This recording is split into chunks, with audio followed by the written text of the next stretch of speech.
नमस्ते। ये है अरावली, भारत की सबसे पुरानी पर्वत श्रृंखला और हमारे मौसम की रक्षक भी। पर जरा सोचिए, क्या हो अगर एक कानूनी परिभाषा में बस एक छोटा सा बदलाव इस पूरे के पूरे सुरक्षा कवच को ही खतरे में डाल दे। हाल ही में कुछ ऐसा ही हुआ है और आज हम इसी की पूरी कहानी समझने वाले हैं। हाँ, सुनने में ये सवाल थोड़ा अजीब जरूर लग सकता है, लेकिन यही आज हमारी बातचीत का सेंटर पॉइंट है कि भाई कैसे सिर्फ कुछ शब्दों का एक कानूनी फेरबदल उस मानसून को खतरे में डाल सकता है जिस पर करोड़ों लोगों की जिंदगी टिकी हुई है। चलिए इस पहेली को सुलझाने की कोशिश करते हैं। तो सबसे पहले ये समझते हैं कि आखिर अरावली इतनी खास है क्यों। देखिए, ये सिर्फ पत्थर और मिट्टी का एक बहुत पुराना ढेर नहीं है। नहीं, ये एक जिंदा सांस लेता हुआ इकोसिस्टम है, एक तरह से पूरे उत्तर भारत की लाइफलाइन। आपको पता है, अरावली करोड़ों साल पुरानी है, मतलब हिमालय से भी बहुत बहुत पुरानी। ये गुजरात से शुरू होती है, फिर राजस्थान और हरियाणा से होते हुए दिल्ली तक फैली हुई है। और ये एक नेचुरल दीवार की तरह काम करती है, जो हमारे देश के एक बहुत बड़े हिस्से को प्रोटेक्ट करती है। तो सवाल ये है कि अरावली असल में करती क्या है। देखिए, इसकी तीन सबसे जरूरी भूमिकाएं हैं जो सीधे सीधे नॉर्थ इंडिया की जिंदगी पर असर डालती हैं। चलिए एक एक करके इन्हें समझते हैं। इसको ऐसे समझिए, जब मानसून के बादल अरब सागर से उठते हैं ना, तो अरावली एक ट्रैफिक पुलिस की तरह काम करती है। ये इन बादलों को रोककर उत्तर भारत की तरफ मोड़ देती है। अगर ये ना हो तो बहुत चांस है कि ये बादल बिना बरसे है सीधे आगे निकल जाएं। मजे की बात यह है कि कुछ लोग इसे मजाक में मॉनसून का नैतिक मार्गदर्शक भी कहते हैं। और इसका दूसरा काम तो और भी दिलचस्प है। अरावली थार रेगिस्तान और हमारे उपजाऊ मैदानों के बीच एक दीवार की तरह खड़ी है। मतलब ये रेगिस्तान की गर्म हवाओं और रेत को हरियाणा, दिल्ली और वेस्टर्न यूपी में फैलने से रोकती है। एक तरह से हमारी खेती की जमीन को बंजर होने से बचाती है।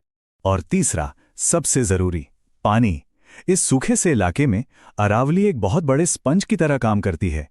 ये न सिर्फ नदियों को जन्म देती है, बल्कि बारिश के पानी को सोखकर जमीन के नीचे भी पहुंचाती है। और यही वो पानी है जो हम सबके घरों में नलों तक पहुंचता है। लेकिन ये जो हमारा प्राचीन संरक्षक है ना, आज वो खुद खतरे में है।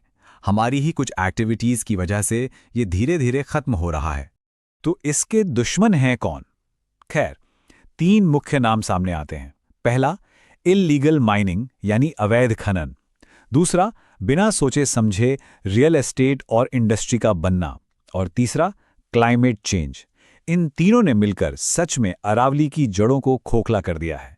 आप सोच कर देखिए, सिर्फ पत्थर और रेत निकालने के लिए पूरी की पूरी पहाड़ियां गायब कर दी गई हैं। इससे सिर्फ जानवरों के घर ही नहीं छिने, बल्कि जमीन के नीचे का पानी भी सूख गया है। और नतीजा, आसपास रहने वाले लोगों के लिए पानी का एक बड़ा संकट खड़ा हो गया है। और इसी सीरियस सिचुएशन के बीच सुप्रीम कोर्ट का एक फैसला आता है और इस फैसले ने एक बिल्कुल नई बहस छेड़ दी है। इसी को अब कहा जा रहा है 100 मीटर का सवाल। देखिए, सालों से सरकार और अदालतों के सामने एक बड़ा सवाल था कि कानूनी तौर पर अरावली की सीमा आखिर है कहां तक। मतलब किसे अरावली माने और किसे नहीं। इसी कंफ्यूजन को खत्म करने के लिए सुप्रीम कोर्ट ने हाल ही में एक नई और काफी कंट्रोवर्शियल परिभाषा को मंजूरी दे दी। तो ये नई परिभाषा है क्या? ये बहुत सीधी सादी है। नियम ये है कि कोई भी पहाड़ी या टीला जो अपने आसपास की जमीन से 100 मीटर से कम ऊंचा है, उसे अब कानूनी तौर पर अरावली का हिस्सा नहीं माना जाएगा। बस एक सीधी सी लाइन खींच दी गई और सारा विवाद यहीं से शुरू होता है। अब इस एक नियम का नतीजा क्या हो सकता है? एक्सपर्ट्स के मुताबिक जो आंकड़ा सामने आ रहा है वो सच में चौंकाने वाला है। 90%। इसका मतलब ये है कि अरावली का लगभग पूरा का पूरा निचला हिस्सा, वो छोटी छोटी पहाड़ियां और टीले जो इकोसिस्टम के लिए बहुत जरूरी हैं, वो सब अब कानूनी सुरक्षा के दायरे से बाहर हो सकते हैं। और ये तो हम सब जानते हैं, जहां कानून का कवच हटता है वहां खनन और कंस्ट्रक्शन के लिए दरवाजे खुल जाते हैं। ये चार्ट इस बदलाव को बहुत साफ साफ दिखाता है। आप देखिए, पहले कितना बड़ा एरिया प्रोटेक्टेड था और अब इस 100 मीटर के नियम के बाद ये प्रोटेक्टेड एरिया कितना छोटा सा रह गया है। ये जो कमी आई है, ये वाकई में चिंता की बात है। लेकिन जैसा कहते हैं, हर सिक्के के दो पहलू होते हैं। तो चलिए इस फैसले के पक्ष और विपक्ष दोनों में क्या तर्क दिए जा रहे हैं, उन्हें बिना किसी तरफदारी के समझते हैं।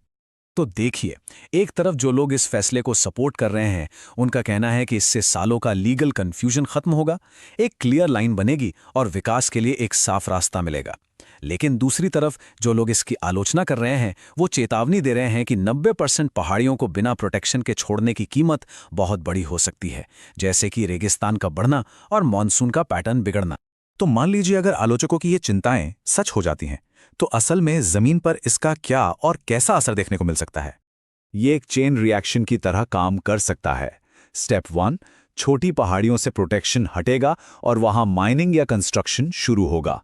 स्टेप 2, रेगिस्तान की धूल और गर्मी को रोकने वाली दीवार कमजोर पड़ जाएगी। और स्टेप 3, इसका सीधा असर हमारे मॉनसून और बारिश के पैटर्न पर पड़ेगा, वो बारिश जिस पर हमारी खेती और पानी की सप्लाई टिकी है।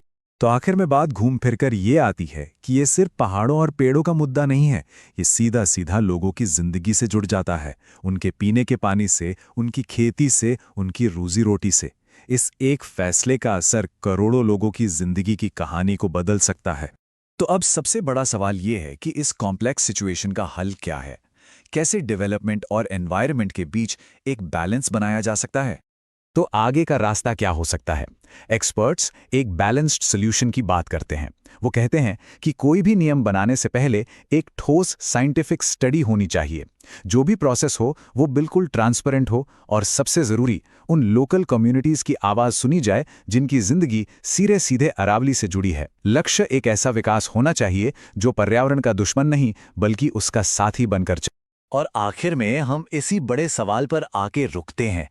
एक देश अपनी आर्थिक ज़रूरतों और अपनी प्राचीन जीवन देने वाली विरासत के बीच ये संतुलन आखिर कैसे बनाए? ये सिर्फ अरावली की कहानी नहीं है, ये सवाल हमारे भविष्य का रास्ता का है। सोचने वाली बात।